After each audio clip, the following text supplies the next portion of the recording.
Welcome to the Headache 360 podcast, a place to listen and learn about the diagnosis and treatment of chronic headache and migraine pain, because information can be the best medicine.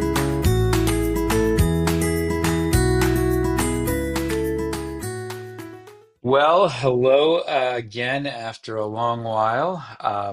I am your host, Dr. Adam Lowenstein, and it has been a minute. I've been very, very busy and arguably negligent as far as getting these podcasts together and content out to my listeners.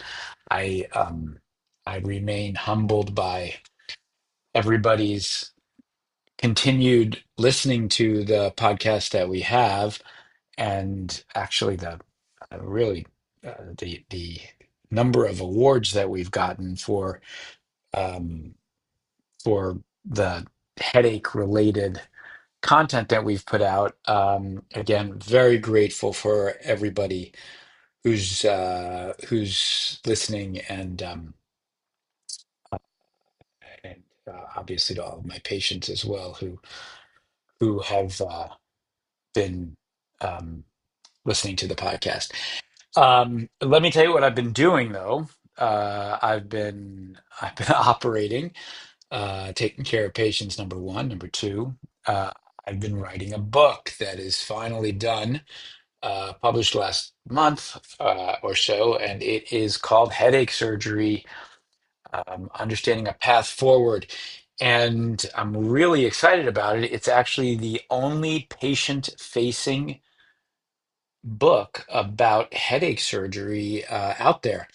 There are a couple of books about headache surgery for surgeons, and kind of explaining on a technical level how to do the surgery. Um, but there's never been a book that actually explains the procedure and really why the procedure works in layman's terms, and does so for the public. So I wrote one, and it actually goes through my history with headaches, in parallel with discussions about diagnosis and really some of the major problems with the healthcare system as it relates to um, migraines and chronic headaches and all all sorts of diagnoses, not just migraines, but really occipital neuralgia and new persistent daily headaches and tension headaches. All of these things are covered in the book, as well as literally how we do the surgery, with photos and diagrams, understanding what happens as far as recovery with the surgery, etc. So I'm really proud of it. It took a lot. It took a lot of time. It actually took a lot of money. And really, I don't expect to ever recoup the expense that it cost me to do, but I really do hope that the book educates and empowers people to kind of look past what they've been told, and look into other options as far as being able to get long-term relief, as so many people have. And actually, that's another important thing, that the book has patient stories from several of my patients, and goes through their experiences with the surgery, and how their lives have been changed after finding headache relief. And again, a big shout out and thank you to those patients who've helped me with that. So that's what I've been doing, and that's been generally all encompassing. In parallel with that, though, I've also written some essays, kind of patient inspired essays, relate back to the book to some degree. The book is a little more.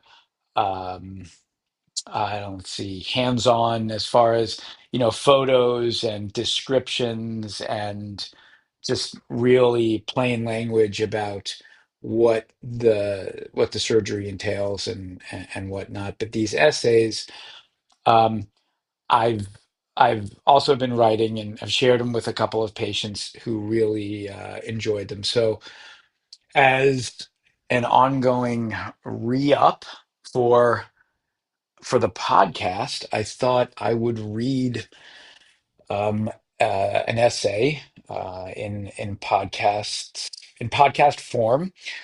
These are going to be much shorter podcasts than we're used to. The essays are not extraordinarily long, but I thought I would start today with one of our essays, and really would appreciate people's response and feedback. But the first essay is actually called "What Causes Migraines." And it goes like this. If you ask 10 different people what causes migraines, you'll probably get 10 different answers. Stress, hormones, chocolate, bad weather, poor sleep. And honestly, they're all right, sort of. But they're also missing something bigger. In recent years, mounting clinical experience and research have shown that many migraines aren't just neurologic conditions. For a significant number of patients, the cause is anatomical. Specifically, migraines can result from irritated nerves in the scalp and neck that are under constant mechanical pressure. Here, we're going to explore a different way to think about migraines, not just as a disorder of the brain, but as a response to nerve compression that might be treatable. The unusual story, chemical chaos in the brain. Most people are taught that migraines are the result of abnormal brain activity, overactive pain pathways, dilated blood vessels, neurochemical storms. This model explains why medications like triptans or CGRP inhibitors aim to control neurotransmitters and vascular changes. For some patients, that approach works well. But for others, especially those with chronic daily headaches, these treatments fall short. Even with Botox, lifestyle changes, and a rotating cast of medications, the pain remains. That's when it becomes necessary to look beyond the traditional narrative. A closer look, peripheral nerve compression. In a large subset of patients, migraine pain doesn't originate from the brain at all. Instead, it starts at predictable anatomic sites, the neck, the temples, and the brow. These are the areas where sensory nerves, such as the greater occipital, supraorbital, and zygomaticotemporal nerves, pass through tight tissue planes. The auricular temporal nerve is one of these nerves as well. When these nerves are compressed by surrounding muscle or fascia, they become chronically irritated.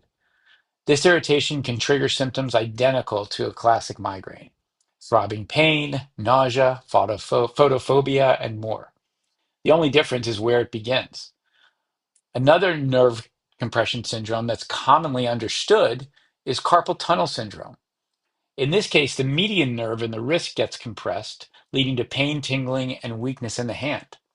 The solution in that case is decompression, removing the physical pressure on the nerve. For some migraine patients, the same principle applies to nerves in the head and neck. Are triggers really the problem? Patients are often told to avoid certain triggers. Wine, weather, hormone shifts, and lack of sleep are all triggers of some type. But when underlying anatomy is the problem, triggers are just that: secondary stressors that aggravate an already vulnerable system. In many patients, decompression of the involved nerve eliminates the system's overreaction. The same wine that once triggered a 2-day migraine becomes tolerable again. The rainstorm doesn't bring a headache. In short, treating the source lowers the brain's sensitivity to triggers because the constant stream of pain signals have stopped. So, what actually causes migraines? The honest answer? It depends. For some, it's truly neurological. For others, especially those whose pain always starts in the same location, who have tenderness over known nerve sites, or who respond to Botox or nerve blocks, the cause for them is physical. Common red flags for compression include pain that starts behind the eye or at the base of the skull, reproducible tenderness at specific trigger points, headaches that respond to localized anesthetic blocks. These patients are often misdiagnosed with treatment-resistant migraine when they're actually experiencing a form of nerve entrapment. What a nerve block tells us. A diagnostic nerve block, where a small amount of anesthetic is injected around a suspected nerve, can provide a simple but powerful answer. If the pain disappears while the anesthetic is active, it suggests that the nerve is the pain generator. It's not placebo, it's a map. In surgical studies, patients who respond to nerve blocks are most likely to benefit from decompression surgery. For many of these individuals, the blocks are the first time anyone has correctly identified the source of their pain. Why isn't this talked about more? There are several reasons why this treatment isn't more widely known. For example, specialty divisions. Neurologists don't typically perform nerve blocks or scalp exams. Surgeons who do or don't often, surgeons who do don't often see migraine patients. There are training limitations. Most physicians aren't taught to assess peripheral nerve pathways in the context of migraines. There's imaging limitations. MRI and CT scans can't show soft tissue compression of nerves, so the structural problem remains invisible to traditional diagnostics. A broader view of migraine causes. So, can migraines be caused by stress, hormones, or weather? Yes, but those triggers often affect the nervous system already irritated by a compressed nerve. When that pressure is relieved, the system becomes more resilient, and for some, the headaches disappear entirely. It's time to expand the definition of what causes migraines. They aren't always just mysterious neurologic storms. Sometimes they're a signal that a nerve is trapped, and that signal can be turned off. So that's my first little essay, and with that essay, we've got a lot of references. I'm going to be publishing these essays on our website, headachesurgery.com. They're going to be in blog form. And I might also put them together for a second book. Um, I should actually also let you know that the original book, Headache Surgery, is also available on Audible. So you can get the book that's Headache Surgery Understanding a Path Forward on Amazon, Kindle, Apple Books, all over. But yes, you can also get it spoken on Audible. And I will tell you that I got somebody else to read the book because, as you probably just noticed, my reading is not necessarily smooth. Um, but I really appreciate your feedback on the essay. Of course, I would very much appreciate your feedback on the book. And I really hope that all of our content is helpful and inspiring and empowering. And as always, we are here at the Migraine Surgery Specialty Center for consultations and discussions with patients who are looking for long-term long-term headache relief. And really, that's about that. It's great to be back. I hope to be back on a repetitive basis. Again, I apologize for my absence. Hope everybody is doing generally well, and I'll look forward to talking to you again soon. Hey everybody, this is Dr. Lowenstein once again, and I have two last things to ask of you. Firstly, the thing you can do for fellow headache sufferers is to please remember to subscribe and rate our podcast. The more ratings and subscriptions that we get, the more visibility that we'll get, and the more listeners will be able to find us, and the more help and information we'll be able to provide the huge population of people who suffer from headache pain. Secondly, please remember that the treatment of headaches of all types is very individualized. The purpose of this podcast is not to give medical advice, so please use the information here on this podcast and elsewhere that you hear on the internet to broaden your knowledge, but consult with your physician before acting on any information that you hear on podcasts or see on YouTube or read anywhere on the internet. I, as a physician, don't necessarily endorse the opinions or practices of my guests, and if you have particular questions that you'd like to consult with me directly about, please call our Headache Surgery Center. Our phone number is 805-969-9004, or you can email us at info@headachesurgery.com, and my staff will set up a consultation, and we can discuss your specific case over the phone or in person. Our website is filled with information as well, and that is headachesurgery.com. Thanks and best wishes from all of us here at the Headache 360 podcast.